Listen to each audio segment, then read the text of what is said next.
Quadruple murder suspect Adam Matos. The moment they found out their daughter, son-in-law, and granddaughter were all murdered. There was a lot of blood. He was bleeding a lot from his arm. Spares? Yes, I did.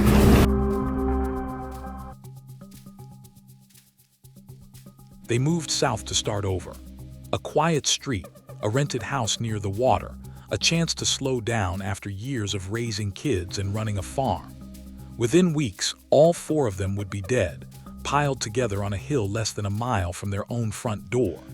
And the man who did it would still be inside the house, ordering pizza, selling their belongings, and telling the neighbors everyone had gone away on a trip. This is the story of the Brown family, and the one person they trusted enough to let live under their roof. Greg and Margaret Brown had built a good life in Pennsylvania's Lehigh Valley. Greg, a sharp, steady man, worked as an architectural and engineering executive. Margaret, who everyone called Maggie, ran the home and the farm. Horses, goats, sheep, chickens, donkeys, cows. It was a full, noisy, loving place to grow up, and their 3 children thrived in it. The youngest was their only daughter, Megan, and Megan was, by every account, the pride of the family. A star athlete, a track and field standout who earned a full scholarship to Penn State. Beautiful, bright, warm. The kind of young woman people gravitated toward. Her older brother described her not just as a sister, but as one of his closest friends. Her cousin Amber, who practically grew up alongside her on that farm, felt the same way. Megan had everything ahead of her. Then in her early 20s, she met a man named Adam Matos. He was an aspiring DJ, good-looking, her type, attentive in the beginning. Megan was drawn to him. The family didn't know much about him, but they wanted her to be happy, so they held their reservations. And not long after the two started dating, Megan learned she was pregnant. The relationship was already fragile. Around the time she became pregnant, she and Adam split. There was little talk of a future together, but Megan carried the pregnancy, and she gave birth to a baby boy they named Tristan, a beautiful child who would later be diagnosed as autistic, needing extra care and patience. And for Tristan's sake, Megan and Adam tried again. The Brown family opened their doors. Adam moved into the Pennsylvania home with Megan and Tristan, with Greg and Maggie's full blessing. Greg, in particular, was too kind a man to shut anyone out. That was his baby girl. That was his grandson. If giving Adam a chance meant a stable home for Tristan, then Adam got a chance. But the cracks showed almost immediately. Maggie was the first to notice. Over time, she watched Adam closely and didn't like what she saw. He didn't work. He didn't clean up after himself. He didn't contribute. Megan grew frustrated. She called him a deadbeat to his face, and the arguments got louder. There was constant friction, verbal fighting, a home slowly filling with tension. Still, the family kept trying. When Greg made the decision to retire, sell the farm, and move everyone to Florida for a slower, warmer life, the question came up: does Adam come too? The answer was yes, but with a condition. Adam could come to Florida on the understanding that he would find a job and eventually move out on his own. So the whole household relocated to Hudson, a coastal town in Pasco County, about 45 minutes north of Tampa. They rented a waterfront home on Hatteras Drive while Greg and Maggie's real dream, a home out in the Keys, was being planned. For a moment, it looked like a fresh start. But Florida didn't fix anything. It just moved the problem to a new address. Money was tight now. Maggie took a job as a cashier at a convenience store, working overnight shifts. Megan started waitressing at a local bar. Adam briefly worked in a restaurant kitchen and was reportedly fired soon after. He was home, unemployed, contributing nothing, while the 2 women in the house worked to keep everyone afloat. Megan and Adam were, by this point, essentially finished. They'd stopped sharing a bedroom. Whatever had held them together for Tristan's sake was gone. And Megan, young, social, finally in a new place, began going out with a new circle of friends she'd met in Florida. That's when the jealousy took over. Adam stayed home, babysitting Tristan into the early hours, waiting for Megan to come back. wondering where she was, who she was with, whether it was another man. Those close to the family would later describe him as obsessed, furious at the idea of her out with anyone, especially another male. And there was, in fact, another man. His name was Nicholas Leonard Nick, a carpenter and landscaper, a genuine, easygoing guy who had recently come into Megan's life. Their relationship was new but real, and it was moving fast. Megan hadn't told her own family about him yet. She kept it quiet, waiting for Adam to move out first. But Nick told everyone. He went home to his parents, Paula and Daniel, and said he'd found the love of his life. He said this might be the girl he'd marry one day. Paula was thrilled for her son until he mentioned the complication: Adam. He warned his mother that Adam could be a problem, that Adam had found out about him and had already made threats. Paula's instincts flared. She told Nick to back off, to wait until Adam was out of the picture, because she didn't like the scenario. But Nick was in love, and Megan was worth it, so the two kept seeing each other quietly. Then came the morning. Everything turned violent. Megan had been out late, out with that new group of friends, Nick among them, and came walking through the front door around dawn. Adam had been up all night, stewing, and when she came home, it exploded. At around daybreak, a terrified, weeping Megan called 911. She told the dispatcher that Adam had put a knife to her throat, that when she tried to defend herself, he'd cut her hand and she was bleeding. Her voice on that recording is shaking, frightened, crying, trying to comfort a distraught Tristan in the background. She said Adam had tried to kill her and that he'd fled the house. Deputies arrived to find Megan bleeding from defensive wounds on her hand, exactly consistent with what she described, struggling to wrestle the knife away. She was distraught, and she was afraid, because as soon as Adam left, the text started. He was messaging her, she told police, threatening to come back, threatening to finish what he started. That was the last time law enforcement heard from anyone in the Brown family. Days passed, silence. A relative, worried after being unable to reach any of the Browns by phone or text for what stretched into nearly a week, finally called authorities. On September 4th, deputies went out to the house on Hatteras Drive to check on them. No one answered, but something was wrong. The moment they got close, they smelled it, the unmistakable, sickening odor of death and decay. A door leading to the garage had been left open. Inside, they found the family van, and behind it, blankets on the concrete floor. Blood, what looked like a lot of it. And then, almost at the same moment, a veteran deputy driving past a nearby wooded area caught that same smell drifting from the trees. He stopped. He looked. And on a small hill less than a mile from the house, he found something no amount of experience prepares you for: a pile of human bodies, decomposed nearly beyond recognition, stacked together and left under the open sky. Investigators didn't yet know exactly who or even how many. But the logic was brutal and simple: a house full of missing people and a pile of bodies just up the road. It didn't take much to connect them. The scene inside the house told the rest. When forensic teams sprayed the interior with luminol, the place lit up. A trail of blood ran throughout the home, and clear signs that someone had tried to clean it up. In the garage, the van held its own horrors: blood, decay, evidence that bodies had been moved in it, and there was a shovel in the back. Outside, along the side of the house, investigators found a freshly dug patch of ground. But whoever dug it hadn't gotten far. Florida's soil in that area sits on lime rock barely a foot down. You can't dig a grave there.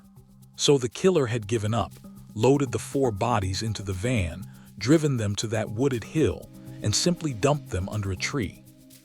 The medical examiner began the grim work of identification, and one by one, the victims got their names back. Megan Brown, 27, her father Greg, 52, her mother Maggie, 52. And the 4th body, the one that hadn't fit the initial picture at all, was Nick Leonard, 37, Megan's new boyfriend. For Nick's family, the call was shattering. His mother, Paula, later described dropping to her knees on the bathroom floor, physically sick, unable to stop. Her daughter came in and told her she needed to hold it together, and Paula said the only honest thing she could, "I can't." 4 people, 1 night, 1 house. But there was a 5th person who had been in that home, and he was still alive. Tristan, Megan, and Adam's 4-year-old autistic son was not among the bodies, and detectives believed they knew exactly who he was with: his father, Adam Matos, who had vanished from Hatteras Drive the night Megan made that 911 call and hadn't been seen since. Adam was now the prime suspect in a quadruple homicide, and something more urgent than that. He was a man on the run with a missing, vulnerable child. An Amber Alert went out. A statewide manhunt began. To be thorough, detectives chased down every alternative. Nick had briefly been considered until his body was identified among the dead. Then Adam, once in custody, would try to point the finger elsewhere, at a jealous, allegedly obsessive ex-girlfriend of Nick's, a married woman Nick's family said had stalked him for years, hacked his phone, and called off other women he tried to date, even Megan. It was a genuine lead, and detectives took it seriously. They flew to where the woman lived. They interviewed her coworkers, and they ruled her out completely. She had an airtight alibi. She wasn't even in Florida when the murders happened, and there was no evidence she and Adam had ever communicated. Every road led back to the same man. The break in the manhunt came from Adam himself.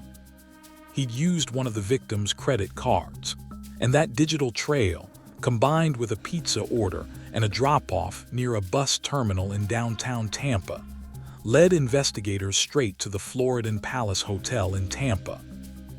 There on hotel security footage was Adam Matos, calm, casual, checking in at the front desk under his own name, leading little Tristan by the hand to their room. A man wanted for 4 murders, hiding in plain sight, hadn't even bothered to use an alias. Deputies moved in and tricked him into leaving the room. They took Adam into custody without a struggle. He didn't fight, didn't resist. Tristan was recovered unharmed but clearly in shock, withdrawn, not speaking. A specialist trained to interview autistic children was brought in gently, but on that first day, the little boy gave them almost nothing. Detectives played it careful with Adam too. They didn't tell him they'd found the bodies. They arrested him instead on the earlier domestic violence warrant from Megan's 911 call, and they watched how he responded. He was calm. When asked who should care for Tristan, he said the boy should go back to Megan and to Megan's parents. "You can call and ask," he told them, knowing full well they never would. It was only after he was locked up that detectives revealed the truth, that Megan, Greg, Maggie, and Nick had all been found dead a week earlier. Adam claimed shock, said he couldn't believe it, said it didn't make sense. In a later jailhouse interview with a reporter, asked bluntly if he'd killed 4 people, he said no. But the physical evidence was overwhelming, and there was one witness left who had been inside that house the entire time. Slowly, in the care of relatives now that his father was behind bars, Tristan began to open up. What the 4-year-old described was almost unbearable. He talked about hearing the gunshot that killed his mother. He repeated words he'd heard her say, "Please, please don't." At one point, investigators watched him take a small doll, wrap it in a little blanket, and start pounding on it, saying, "Mommy, mommy." And then the child said the thing that confirmed everything the evidence already showed. "Daddy killed Mommy." With Tristan's account corroborating the forensics, prosecutors were able to reconstruct that night almost minute by minute. It began with Megan's 911 call. When Adam stormed off that morning, he didn't cool down, he escalated. Over the next 12 or so hours, he bombarded Megan with more than 100 calls and text messages, threatening to come back and finish her. Frightened, Megan called Nick, and Nick, wanting to make sure she and Tristan and her father were safe, came to the house, armed, prepared to protect her if Adam made good on the threats. But Adam came back too. Investigators believe he staked out the house from a distance, watching, aware by evening that Nick was inside with Megan, Tristan, and Greg. He was waiting for one more person, the last member of the household. Around midnight, Maggie pulled into the driveway, home from her overnight shift at the convenience store. As she stepped out of the van in the garage, Adam attacked her, striking her repeatedly in the head with a hammer, then binding her and pulling a plastic bag over her head to make sure she couldn't survive or escape. Then he went upstairs, hammer still in hand, toward the bedroom he used to share with Megan and found her there with Nick. He set on Nick in a frenzy. Nick fought back hard, but the medical examiner would later count roughly 21 blows to his head. In the struggle, Adam got hold of Nick's gun. Megan had fled with Tristan to the master bedroom, seeking safety with her father. Greg, a hunter, kept firearms in the house, and there's evidence he made it to his closet trying to arm himself, but Adam got the drop on him. Greg may have managed to load a single round. He never got the chance to use it. Adam shot him. And then he turned to Megan. She was facing him. He had time. He shot her once in the face in the left eye. The exact account Tristan would later give of his mother pleading "please don't" is one Adam denied on the stand. But the child heard it, and a single deliberate bullet is what the evidence showed. 4 people, and a 4-year-old boy left alone in a house of the dead. What Adam did next is, in some ways, the part investigators found hardest to comprehend. He didn't flee, not right away, he stayed. Police believe that while the bodies remained inside the home, Adam Matos began selling the family's belongings. He posted ads on Craigslist for their jewelry, an entertainment center, laptops. He used a victim's credit card to buy a video game system. He sold Maggie's bread puppies for around $50 each. One buyer later said the puppy she brought home smelled so strongly of decay that she had to bathe it repeatedly. He even had pizzas delivered to the house. He told the neighbors the family had gone to West Virginia on a hunting trip, and he went over to hang out with them casually over the following days, as if nothing had happened. Only when deputies came knocking on September 4th did he finally run, taking Tristan, cutting through backyards, and by one account, stealing a canoe to paddle across the water before catching a cab to Tampa, where days later, he checked into a hotel under his own name. Less than 2 weeks after his arrest, Adam Matos was charged with 4 counts of first-degree murder. The trial didn't come until the fall of 2017, 3 long years for the families. Adam took the stand in his own defense and admitted to all 4 killings, but he framed every one of them as self-defense. He claimed Nick had choked him and pointed a gun at his chest, that he'd wrestled it away and beaten Nick with a hammer because he feared for his life. He claimed Greg came at him with a rifle and he shot him first. He claimed Megan had screamed at her father to shoot, and that when he fired near her, the bullet somehow struck her in the eye. He spoke of paranoia.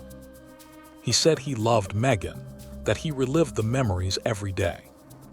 Prosecutors dismantled it. His account didn't match the physical evidence. He couldn't explain why, if it was truly self-defense, he never called police. He couldn't explain why he'd thrown the weapons into the canal behind the house, where police divers later recovered them. He couldn't explain the shovel he was captured on surveillance video buying after the killings, the attempt to bury the bodies, or the calm days spent selling the dead family's possessions. The prosecutor put it plainly to him on the stand. They were seeking to have him executed, and he understood that. Adam said yes. The jury took about 3 hours. On all 4 counts of first-degree murder, for Nick Leonard, for Greg Brown, for Maggie Brown, and for Megan Brown, the verdict was guilty. In the penalty phase, 11 of the 12 jurors voted for the death penalty. Under Florida law at the time, that sentence had to be unanimous. 1 juror's vote for mercy was enough to spare Adam Matos' life. The judge made her own view unmistakable. She said that if there was ever a case where 12 people should have agreed death was appropriate, this was probably it. Adam offered a thin apology to the family, only to be shouted down by Megan's grieving older brother. Then the judge handed down the harshest sentence the law still allowed: 4 consecutive life terms in prison without the possibility of parole. But her final words weren't for the killer. They were for the smallest survivor of it all: Tristan, the 4-year-old who heard his mother beg for her life, who wrapped a doll in a blanket and cried for her, who told detectives the truth no one else could. He is being raised now by his late grandmother's family, and he will grow up knowing one day that his father murdered his mother and his grandparents. As part of the resolution of the case, his adoptive mother agreed to send Adam Matos a photograph of the boy each year, until Tristan turns 12. The Browns came to Florida to start over, to slow down, to build a home in the sun and give their grandson a good life. They trusted the wrong man, and they let him stay.